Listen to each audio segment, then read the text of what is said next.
We are live. Kira, Yes, episode 48. Jeff and Kira live. How you doing? I'm good. I just realized we're going to hit 50 episodes before the year end. Yeah, pretty incredible. Actually, our last episode of the year will be number 50, right? Yes, it should be number 50. Will be the last one of the year. Yeah, I feel that's like it's a lucky thing. End in the zeros, you know? like we'll be at a perfect 50. Um, yeah, at the Yeah, end of the year, and it's funny because it was around 25. We're doing like 25 a year is the pace so right. far. So it's been a couple years. So we're How are you? How are you handling lockdown city?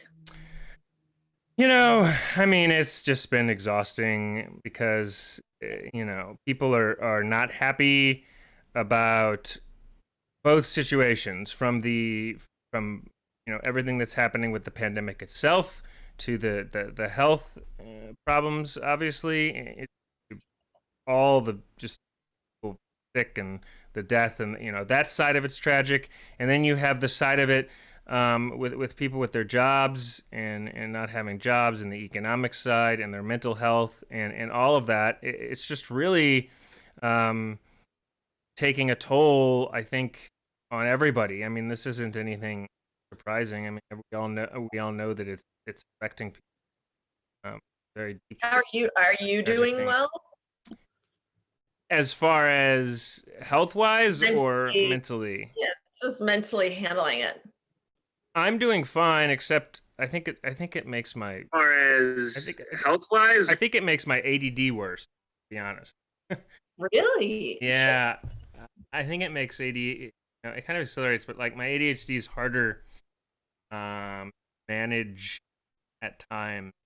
Uh, Because it's too much noise everywhere. yeah, I don't know. I don't know what it is. I think it kind of set off everybody's mental health in different ways, and people get depressed, get more. Everything's kind of accelerated, and kind of the thing I've always had is ADHD, which is a whole other topic, an interesting topic sometime. Anyway. Um, Yeah. it really is.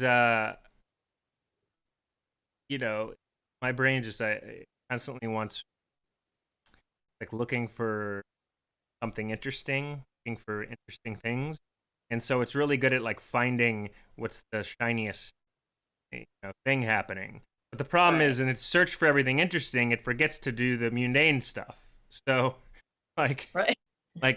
stuff like paying bills and it just the more boring stuff gets. And this happens to everybody, but with the ADHD, it's like 10 times worse because it's Yeah. hard to just do it. It's hard to just. I mean, if you do like one little thing, it's like a massive accomplishment.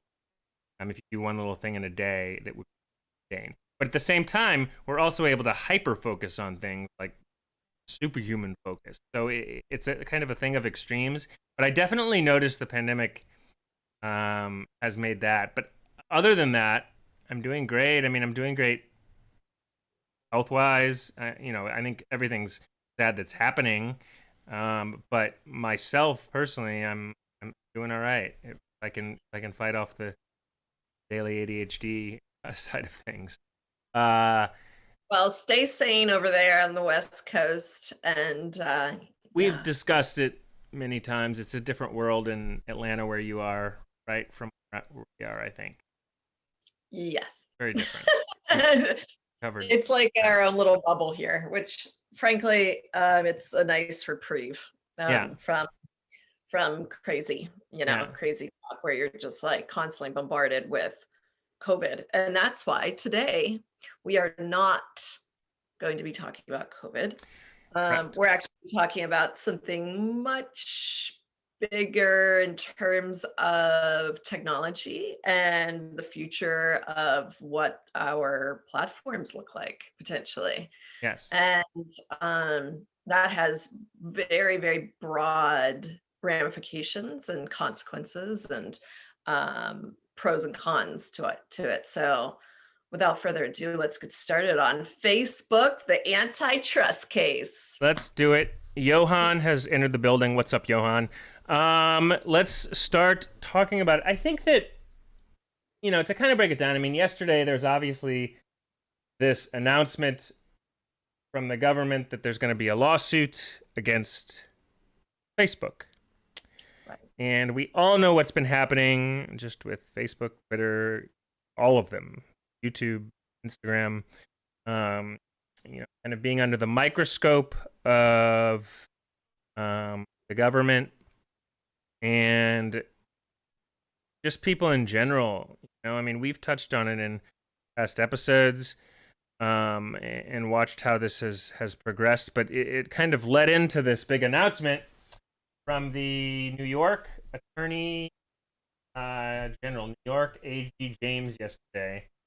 And I'll just read what she said. She said, "Breaking, I'm leading a bipartisan coalition of 48 attorneys general in a lawsuit against Facebook to end its legal monopoly. We are taking action to stand up for the millions of consumers and many small businesses that have been harmed by Facebook's illegal behavior. Facebook has used its monopoly power to crush smaller rivals and snuff out competition, all at the expense of everyday users. Instead of improving its own product, Facebook took advantage of consumers and made billions of dollars converting their personal data into a cash cow. Today's suit should send a clear message to Facebook and every other company. Efforts to stifle competition, reduce innovation, or cut privacy protections will be met with the full force of almost every attorney general's office in the nation." That's from New York State AG. Strongly worded, case, and it's actually the first kind of it as it pertains to the U.S. The EU has been going after Google for, before I even worked there, but for years, of all the practices they were doing, in Europe. So this is a monumental case that the government, that the FTC, so the Federal Trade Commission, has brought against a social media company. Yeah. And the reason why they're bringing it together is a lot of different reasons, but the biggest one is that they are buying up so many massive other social media companies like WhatsApp and Instagram. So it becomes this behemoth, and it's now essentially a monopoly. And the government has a pretty strong case that Facebook needs to unload and divest from Instagram and WhatsApp. So what are the consequences of it here? Like what does it mean? So they have this lawsuit against Facebook. Let's just talk about Facebook for a second. What happens in this lawsuit? Like what are the consequences for Facebook as far as read or know? Like what could happen here? Facebook. Yeah, for sure. So, it comes down to Facebook losing its hold and acquisitions. Every company, look at Alphabet, for example, the parent company of Google. There was never an Alphabet, 4 or 5 years ago. That's very new. It's so big that they had to create a parent company because they're acquiring so many different things into its own massive, business model. Yeah. Yeah. Facebook is going that direction as well, and the government is like, no. And I actually think the ramifications from this will be that Facebook will have to unload Instagram at least, and probably WhatsApp. Unload it. What does that mean? They'll have to sell it off. So Instagram could get sold to somebody, and WhatsApp. Yeah, okay. and it can't be like a Google or an Apple. It has to be like independently owned, and it can't be Twitter either. Really what the government's doing is like the worst thing that could possibly come down the line to these technology companies is that they're trying to break them up. They're getting too big for the britches, so to speak. and they want to get a little bit more of a handle on them. You know, the FTC has never been able to put together any laws or anything that surrounds data or privacy concerns or anything.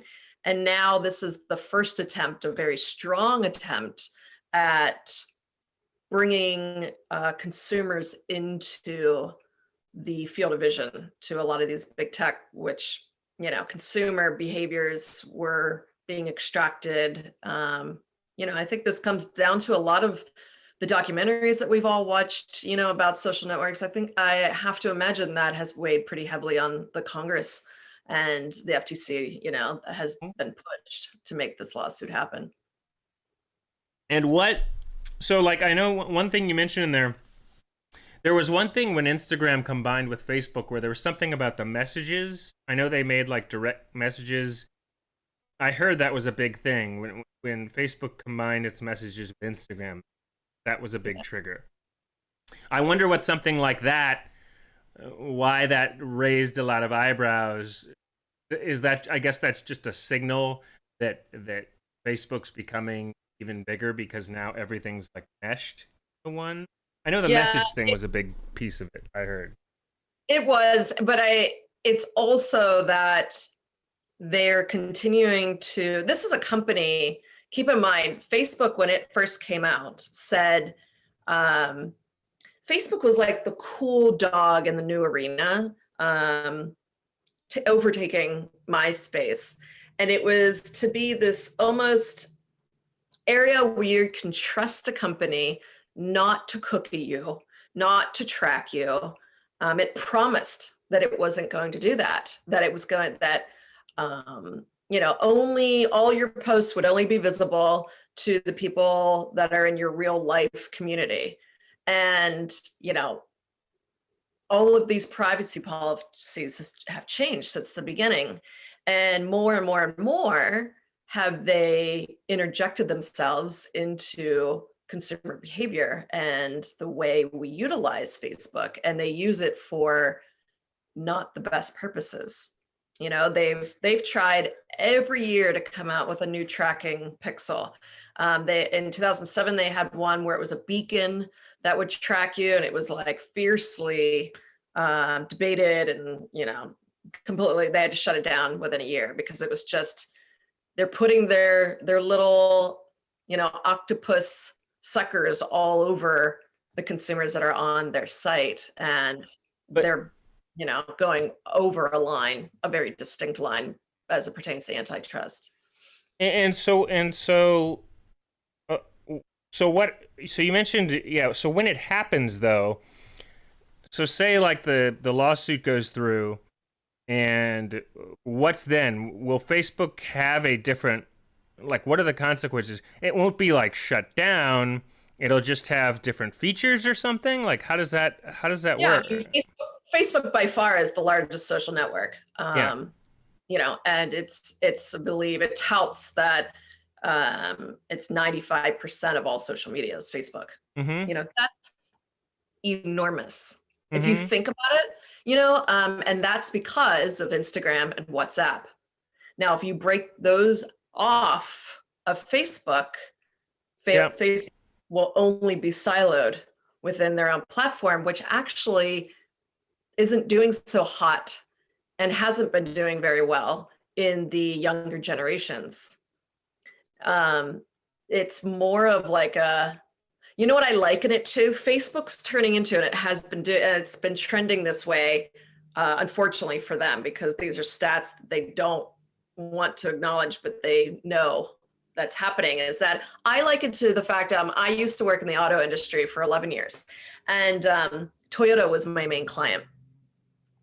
I remember going into the CMO and talking to him about cross shopping and competitor analysis Mm-hmm. on their brand, Scion. And Scion, when Scion first came out, it was this edgy, cool, all the young people wanted it. They would never advertise Scions. They would only park it in front of clubs and do this like very immersive, you know, under the radar advertising. They wanted to make it like a super cool brand, you Yeah. know, that not advertising in your face. However, when I would bring them data of the people that were shopping for Scion on Auto Trader at that point, as people that were empty nesters Yeah. and, you know, in their 50s. And that was blowing their mind. It was making them insane because they wanted they wanted to target young people. They Right. didn't want to be seeing older people driving an XB or an XC. That made them their blood boil, Right. and I'm like, that's what the data's showing. So Facebook is turning into that. Facebook was this cool college, young person's community, very hip, very cool. They acquired Instagram because they were losing the younger generations and they knew it. So they had to acquire Instagram for And when like did that happen? When did they buy Instagram? That was 2 years ago? It was a few years ago. Hey, Google, when did Facebook buy Instagram?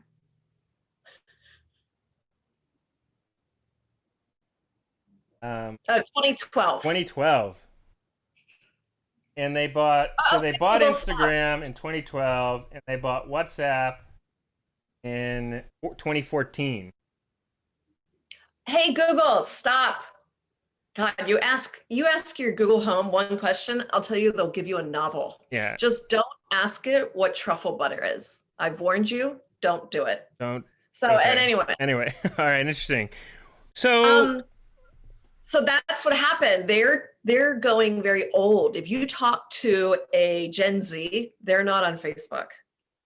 Facebook is like for old people. Yeah. And that is a major fucking problem for Facebook. And that has been a major fucking problem for them for years. Yeah. They cannot get the younger generations. Nobody wants to be on Facebook that's under like 30, or under 35. So what this lawsuit would do then, it would change their features somehow, or like I still like what's it changes their entire dynamic. And the biggest problem for them with this is always advertising. That always comes down to advertising. Yeah. Because Facebook, when they go to advertisers and say, hey, would you like to buy our product? We can cookie people. We know these are the demographics that are on our site, blah, blah, blah. They don't give the demographics of Facebook. They give the demographics of Facebook, Instagram, WhatsApp. Yeah.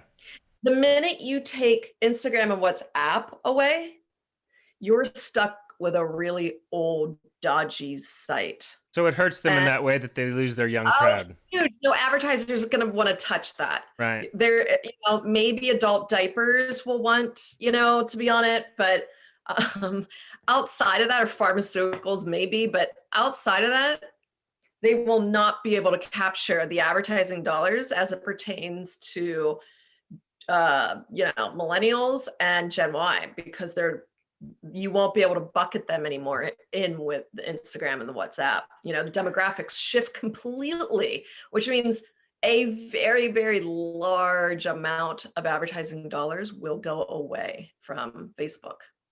And Lee Miller asks, do you think that Facebook will promise not to track everyone when this lawsuit goes through? No. The reason why is because they don't have to. Yeah. They make money based on advertising, right? We've talked about this before, where advertising rules the world way more than anyone could possibly realize. So Facebook will do whatever the advertisers want. And what the advertisers want are to get their grubby hands all over your shopping behaviors online, whether it's legal or not. And the problem is the legality as it pertains to cookie-ing and pixeling and all of that kind of stuff isn't very strong. Right. And social media companies love that because they can track you. They can do all kinds of cool stuff because the FTC never put in any laws as it pertains to the internet. They do it on phone lines. When you use AT&T or whatever, phone lines are controlled by the FTC. Public television is controlled by the government. You can't just put whatever you want. Internet, It's the Wild West. And Okay. that's the part why the government, it's like, we need to start getting our hands into this. So there's no possible way that Facebook will ever go back to promising that they won't track you. It just won't happen. Well, why? Uh, well, I think they need to in that degree. I think there needs to be some type of um, control over all of this. It's a problem because the capitalist kind of American dream and everything, is like build a company and kind of, you can like get as big as you want, like with your business and just go from the. And Facebook started in his dorm room and at Harvard, Mark Zuckerberg. So it did kind of build, but there is kind of a cap on what you do and how you do it. And I think in this specific circumstance, it just got out of control, obviously, as we all know. And so once that happens, if the lawsuit goes through and everything goes, then obviously it's going to break away WhatsApp and Instagram. There will probably be some other things happen as well, but they're still going to be able to track, and it's still not going to, because they can track and because social media is still social media. We're still going to have the problem of there's a lot of issues right now with cancel culture and censorship and what can be put online and what can't. And I don't know that the lawsuit against Facebook really does anything for that, right? It just kind of stops them from becoming a bigger company in that way, right? Like I don't think that, or maybe it will. I don't know how it's gonna. I know there's a lot of people that are unhappy with social media and the uh, control it has over messages online and what people can say and what they can't say. And I wonder how much this lawsuit is going to affect that in any way, if at all. I don't know what Yeah, it's going to do to that. I think it's actually a really good point to make because there's several things that will come out of this lawsuit. And let's say it completely gets demolished in the courts, which it won't. This is a very strong case because you have 46, 48 states that have signed on for this. So that means every single state basically is going after Facebook. And they have a lot more manpower and attorney power than Facebook could, So we're talking about the US government that's going after Facebook. So you've got that beast, right? You could just look at that being like, wow, that's going to be a kind of landmark thing. Let's say the case falls apart. This has still put Google, Twitter, all the other massive big techs on notice. Apple, they're next.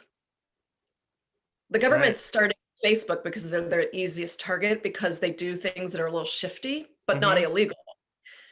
The next line, it's going to be a domino effect. I guarantee you, Jack and Sundar, at Google and at Twitter, all of them are reviewing with their lawyers right now. You better believe they're on some serious calls right now about, okay, what does this mean for us? Because this isn't just going to stop with Facebook. So we're going to start to see the government trying to get their hands in and break these companies apart. Yeah. And on top of that, there's the other issue, is freedom of expression is now being targeted. So when the internet was created and exploded on the scene, you could literally do whatever you wanted. And it's almost a disservice to humanity that they allowed the Pandora's box to be opened, and now they're trying to close it back in. So it was like, okay, you can freedom express yourself all over the internet. That's where you can actually be you and have a voice and say whatever you want. Now you can't. YouTube is cracking down. You can't say certain things on YouTube or you're going to be demonetized or your videos taken down. You can't talk about anti-vaccination. You can't talk about a lot of stuff on YouTube. They've changed their privacy policies. Facebook, same thing. They changed their privacy policies. Yep. Instagram obviously is owned by Facebook. So there's an infringement going on in that I feel that our freedom of expression is starting to be pulled apart one brick at a time. And the more the government gets involved, and this is the problem, you've got the dichotomy here, good thing, yes, big tech needs to be broken up a little bit. Bad thing is the government's going to get in there and be like, okay, you can't say X, Y, and Z on the internet. And that, ladies and gentlemen, is communist China. So that's the only thing that I'm a little concerned about, is that because these companies cannot seem to police their own networks, the government will do it for them. So that's not what anybody wants, because we're talking about some serious suppression. Yeah, I agree. But the problem is, so it's an issue of, do we want the companies controlling freedom of speech, or do we want the government controlling freedom of speech? Because it sounds like both aren't a very good idea. Like both are a problem. The problem is there's, this has been cooking in, the kitchen for a while. Yeah. There's a reason why Mark Zuckerberg and Jack, more so the two of them than Sundar from Google, but that's why they have been hauled into congressional meetings so much over the past few years, because the government's like, what are you guys doing? You're not doing enough to control hate speech.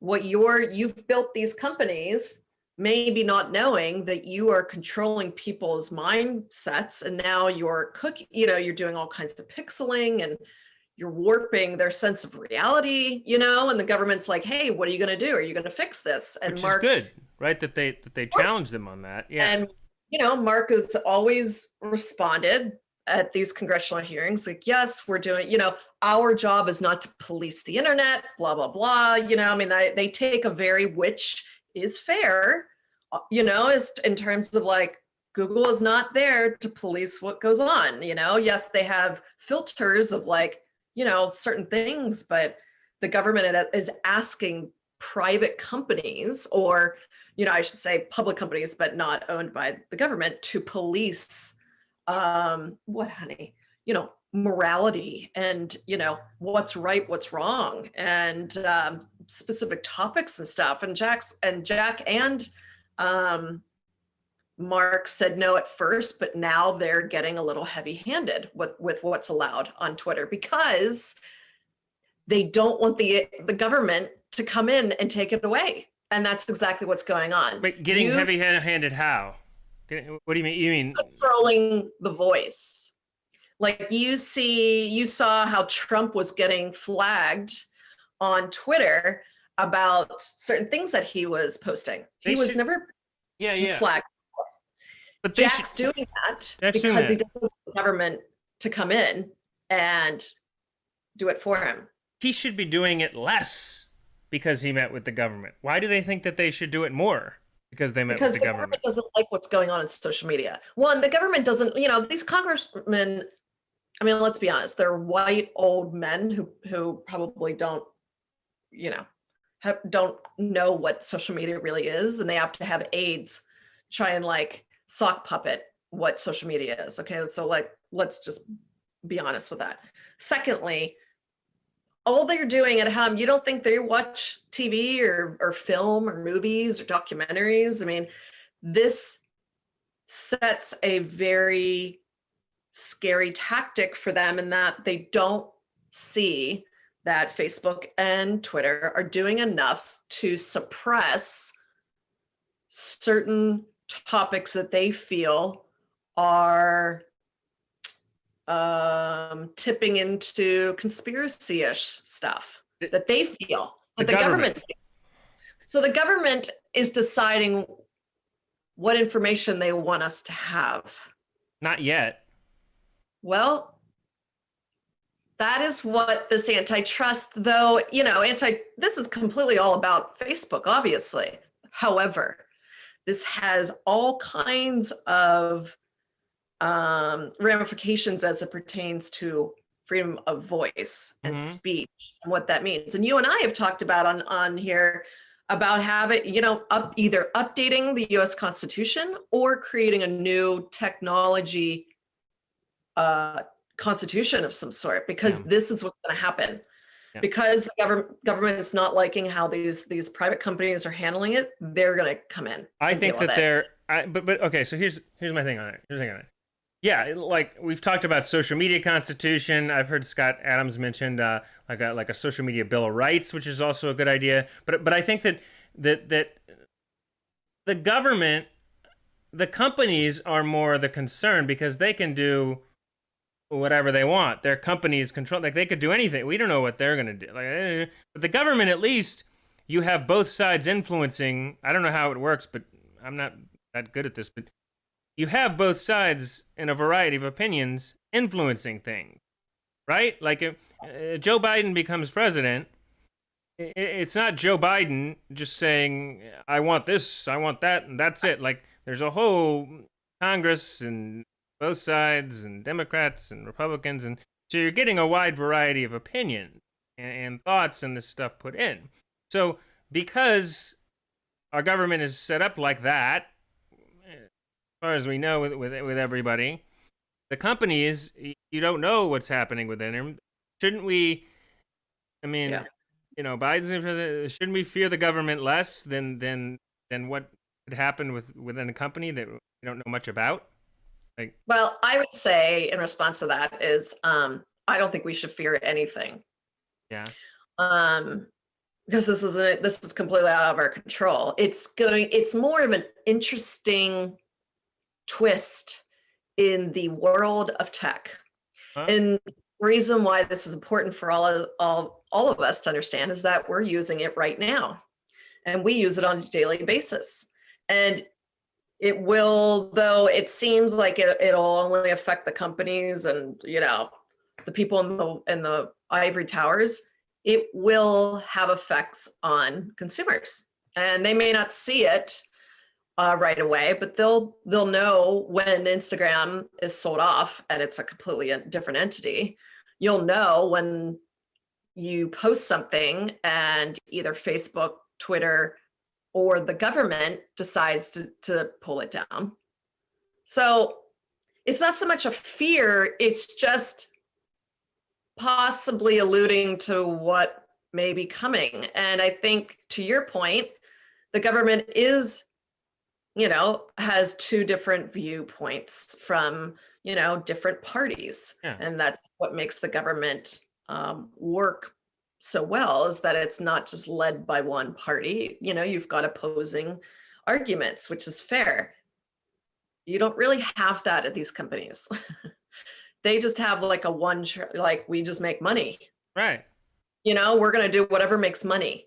So if advertisers are asking us to track someone as they're walking down the street, we will find a way to do that in order to make that $100 million sale.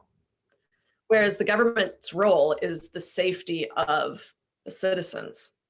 And to say, wait, that doesn't seem right that you're tracking people as they're walking down the street, right? And that's just an example. But the government is made up of, as a bipartisan type of thing. And so is this antitrust.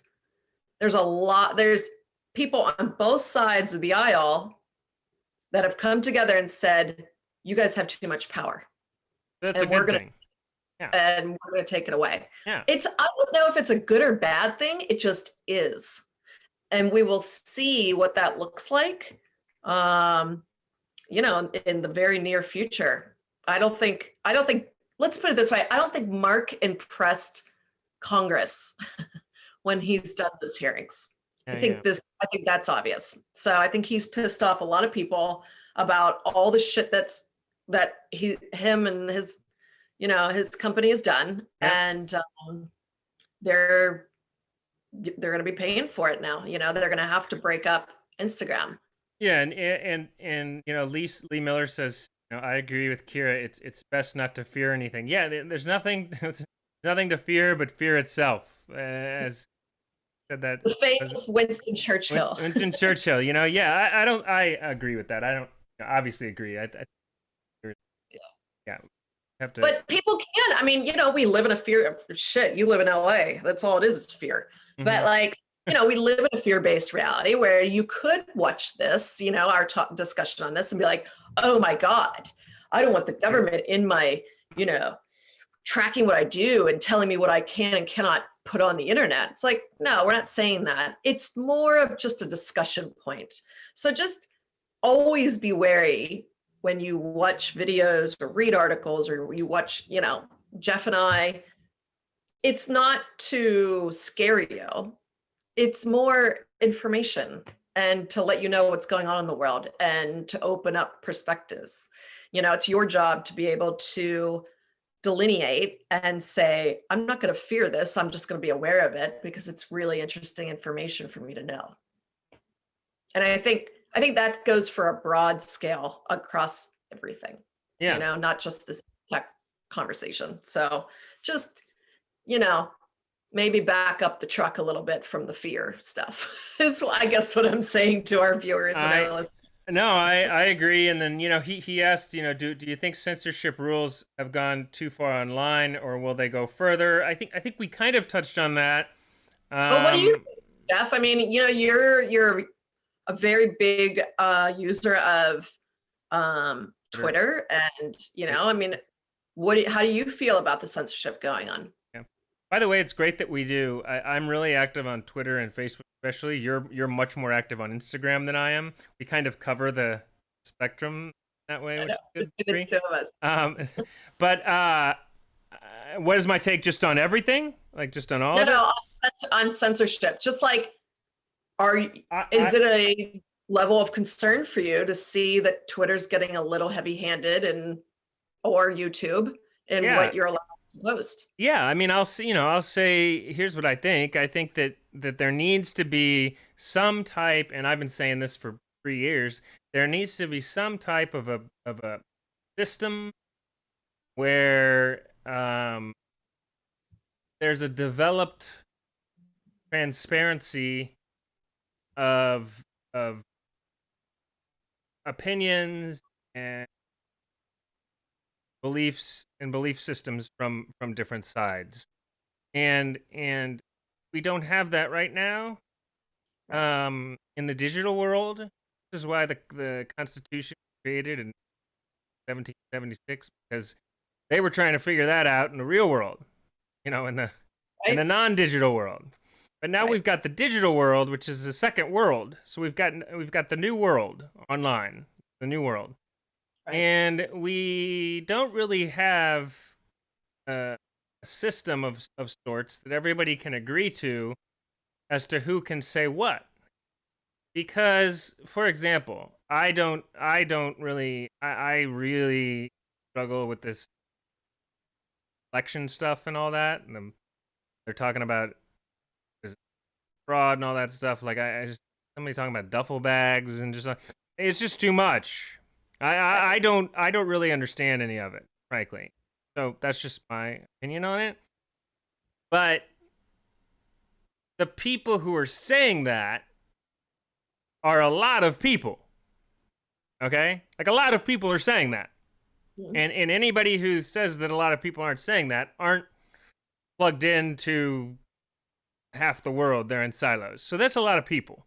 So you can't just, you know, start shutting down people for having opinions on what they have opinions on. Unless it's something illegal, or something. I mean, I think it'd have to be straight up illegal, because in this country, people have a right to a freedom of expression, and Yeah. if they believe that, they certainly have a right to be heard. And for any company to be shutting that down, that's not how the system is organized, and that's not how our um, constitution in the country are set up. It's people have an opinion about things.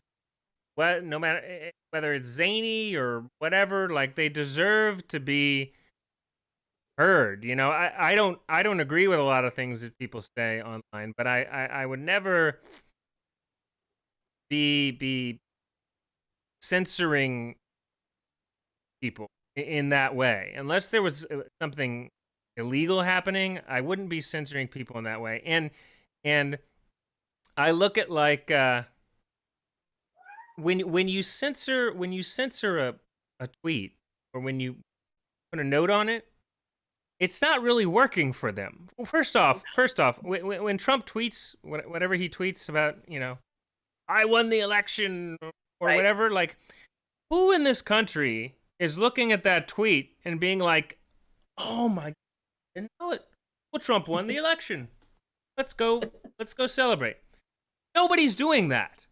Nobody on either side is being like, "Huh." Unless you, I mean, there's probably one person doing it. There's probably someone somewhere that believes that, but the vast majority are not looking at those tweets and believing that, like, oh, okay, well, settled. Like, you would have to be rather tuned out with things. So who are they informing by censoring that? Because I don't think so. First of all, I don't think it really matters. I don't think they really need to do that because everybody knows on either side what's going on. So unless you're just way out of it, which maybe there are some people, I don't think that anybody is looking at that and suddenly believing what it is one way or the other. It's not changing their opinion because he says it. Now, there probably is a small percentage of people doing that, but I don't think it's most people. That's the first thing. The second thing is when you do put a note on a tweet like that or something, you're bringing more attention to whatever it is you're censoring by default, because people are going to look at it more. So I don't even think it's not, if it is censoring as people call it, I don't think that it's like anti-censoring. It's going the opposite way of censoring, because censoring is now promoting. So when you put a note on it, it makes more news, and that snowballs, and then so is it really censoring, or is it just thinking you're censoring and then you're promoting? Like, so I think it's quite complicated. But the bottom line of what I think is I believe that these people deserve to be heard. And if Trump were standing on Fifth Avenue and he was saying that stuff out loud, would a company come up and, like, put a note on his forehead? I mean, some people would, Well, but the difference yeah, between him standing on a corner yeah. and versus posting it to hundreds of millions of people is the viral effect. And that is the part that Twitter, Facebook, Google, all of them, YouTube, Yeah.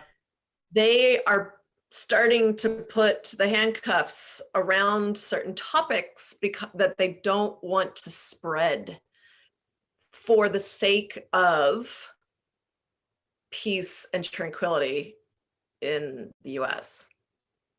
Like, that they don't want to If spread. they were to allow 5G and anti-vaccination talk all the time, all that they realized how fast ideas spread and how influential, how people are influenced via social media.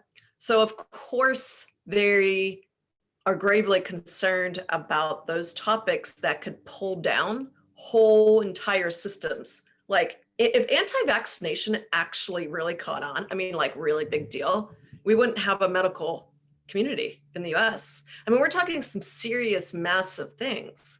And these Let the companies know that. government do it. Let the government do it.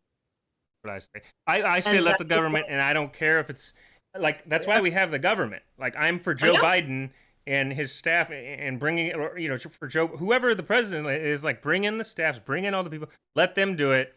I think a company trying to do it, it's not really their, like, stay And out of it. that's what Mark has always said. He's like, that's not my role, Yeah.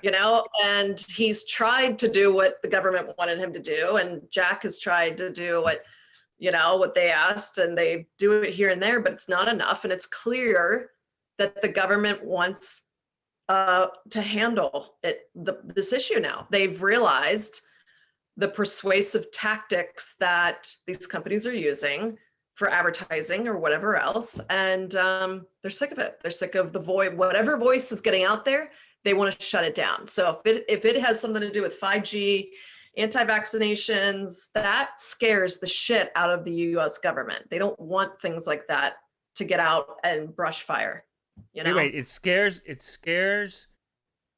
the US government, that type of thing. But you have people within the government who are for those things as well, who are probably influencing the decisions, right? Yeah, they don't want, let's say, for example, the conspiracy theory that has a lot of backing from lots of people, not from the government, obviously, but it's a big push, has been for years, that 9/11 was set up by the government and that the towers were rigged with bombs. I mean, there's like documentaries on it that are, they have leading scientists. Should that be allowed to be talked about constantly and really get like in front of people? And you have 465 million people thinking that the government is completely freaked about shit like that. They're completely freaked about the potential that maybe the whole conspiracy theory that we didn't land on the moon is true. They don't want shit like that out there because that causes the most chaotic downfall of any country. So they have to control these specific topics. They have to control anti-vaccination. Whether it's true or not, I have no idea. But they, as a government, can't allow that out because they make too much money in the medical industry. You can't bring down the entire, and they know how Americans are. Because the minute we're like, yeah, I believe that too. Yeah, I believe that too. And they're, brush fire, that's it. They won't be able to control it at that point. I think what you have then, the problem seems to be rooted in a information velocity problem. Yeah, correct. Because in 1950, we didn't have you couldn't send a letter to everyone's mailbox about whatever the latest conspiracy was. Like because of social media and the media and the internet, now these things can get out very, very quickly, and there's like no control over things anymore, and people can say whatever they want. It gets out very, very fast. Yeah, and so. You have all these like tools that people can use to manipulate real information. So I think that the Bill of Rights, Digital Constitution Bill of Rights, should be looking at information velocity and how to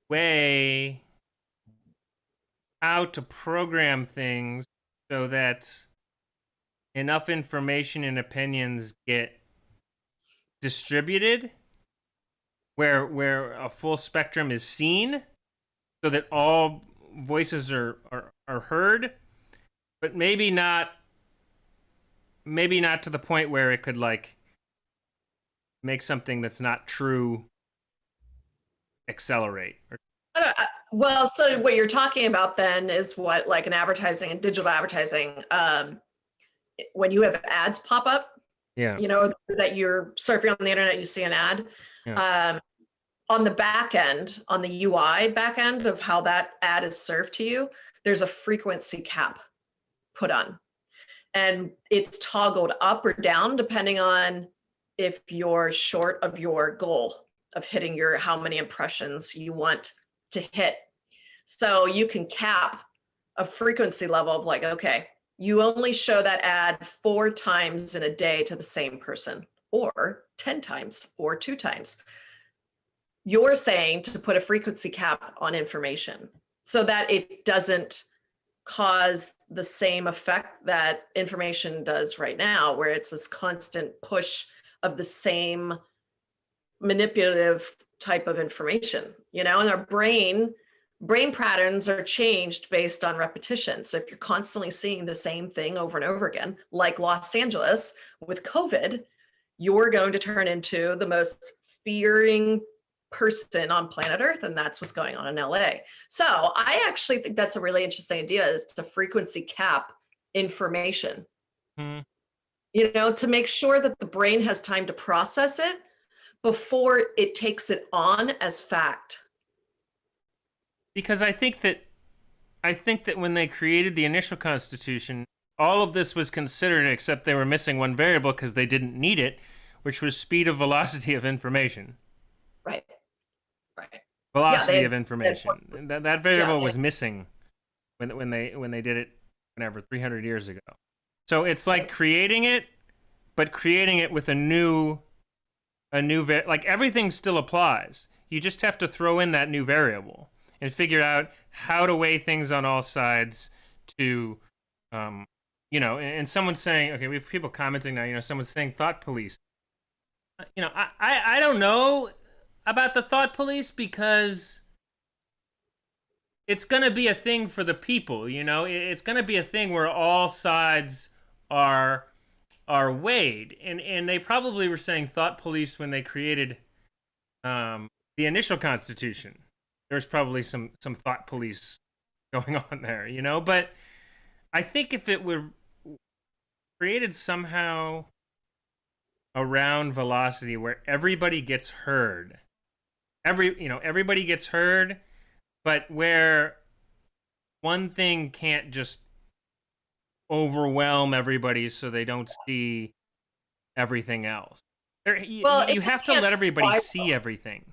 That's the Yeah, key. I agree. People have to see you have to show them everything. People are in such silos that they don't Yeah. see everything. So they don't know, so things are sprung on them. So like when I post on Twitter and Facebook and stuff, I'm doing my very best to make sure everybody sees as much as I can possibly give them, within reason, like the reasonable stuff, because I think that the most damaging thing is for a brain to only be in a silo and just seeing one thing. Right. And I think that's what the news used to do. Um, they got out of that business, but I don't disagree with them necessarily for getting out of that business because it's now the only way for them to be profitable. So you have you need a new system online developed of some type that is like what was created in 1776, but in the digital world, and I think it revolves around information velocity. Like I think that's the key. I think that's the key to the whole thing. I think that's fair. And I see a few comments where, you know, transparency is needed. And I agree. I think the lack of transparency as it pertains to a lot of the most recent stuff that this country and globally have been dealing with, such as, the pandemic, has been incredibly damaging because we didn't know what was going on and nobody was telling us what was going on because they probably didn't know, or they didn't want to tell the US what was going on or whatever. So people were just flying off the handle and making up their own information from wherever they were getting their information from. Right? And to your point, that shit spreads like a wildfire. Well, I heard my friend works at the CDC and they told me, I mean, that times a million, when it comes to information on the internet. So it's, I think there has to be some sort of cap, some sort of thing where one idea cannot supersede all the others. It Yeah. has to be, quote unquote, fair and balanced. There has to be some sort of system, and to Lee's question is like, do you think they'll all be heard? And it's like, no, of course not. I don't think that's even possible. I think we can try, at least. Right now, the biggest voice are the advertisers, if you can believe it. You would think like, oh, well, Trump has a big voice. No, it's always the advertisers. But So, uh, yeah, I don't want to interrupt, but also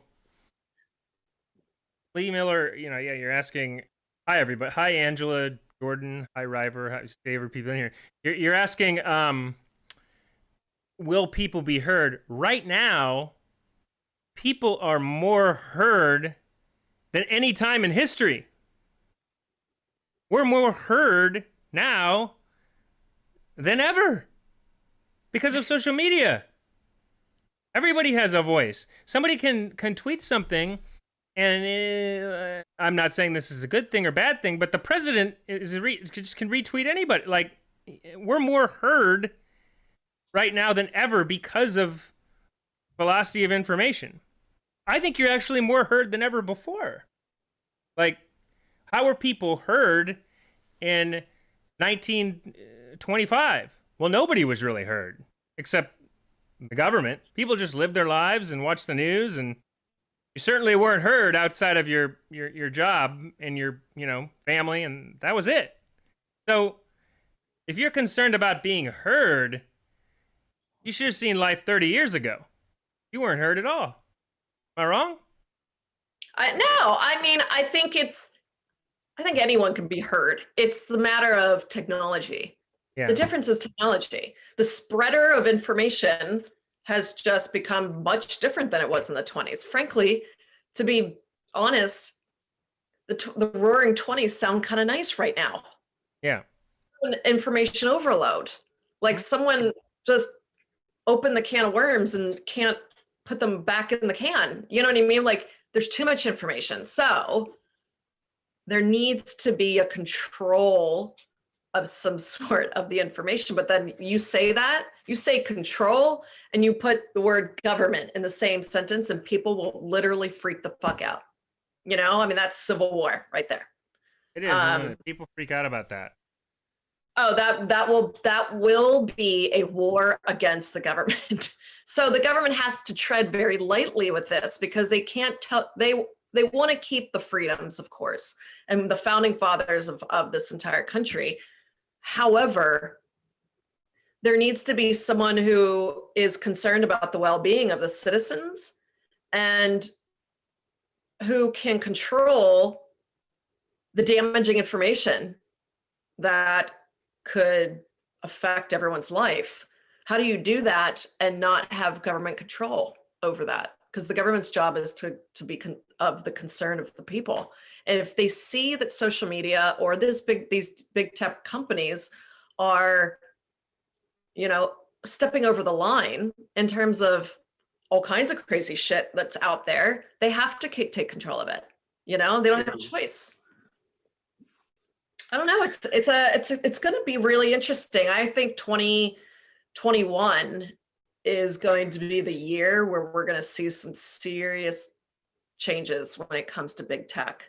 I mean, it's when the internet first started, we had all these various companies, AltaVista and Excite.com and Ask Jeeves. I mean, it was big, and now it's gone to here, and I think it's going to start to get like in the middle. Yeah.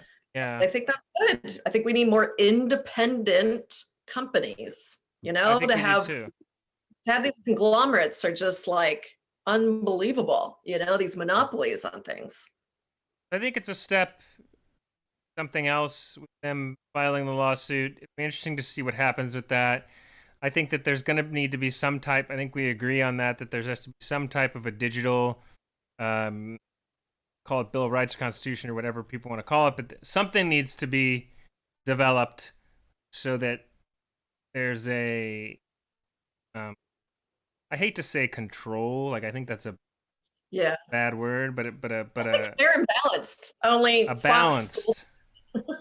Only what?